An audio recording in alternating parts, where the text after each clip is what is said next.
روایت کیا گیا ہے اللہ تعالیٰ نے حضرت موسیٰ علیہ السلام سے 1,14,000 کلمہ 3 دن میں سرگوشی اور راز کے طور پر فرمائے۔ منجملہ ان کی ایک یہ تھا کہ اللہ تعالیٰ نے فرمایا، اے موسیٰ، بتکلیف نیک سیرتی حاصل کرنے والوں نے میرے نزدیک ایسی کوئی نیک سیرتی حاصل نہ کی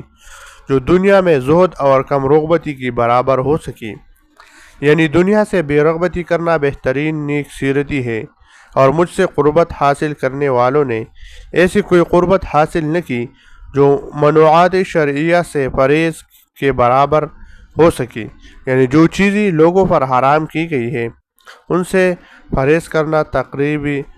الہی کا بہترین ذریعہ ہے، اور جو لوگ کہ میرے عبادت کرنے والے ہیں انہوں نے ایسی کوئی عبادت نہیں کی جو میرے خوف سے رونے کی برابر ہو سکی، یعنی خشیت الہی سے رونا فاضل ترین عبادت ہے۔ اس کے بعد حضرت موسیٰ علیہ السلام نے عرض کیا، اے میرے رب، وہ کیا چیز ہے جو تو نے ان کے لیے تیار کی ہے، وہ کیا شے ہے جس کے ساتھ تو ان کو بدلہ دے گا؟ پس اللہ تعالیٰ نے فرمایا، اے موسیٰ علیہ السلام، میں نے منوعات شرعیہ سے بچنے والی زاہدوں کے لیے اپنی جنت حلال کر دی ہے، وہ لوگ اس میں جہاں چاہے رہے،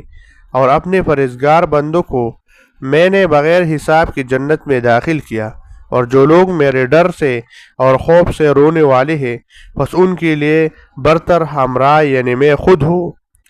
اس میں کوئی ان کا شریک نہ ہوگا۔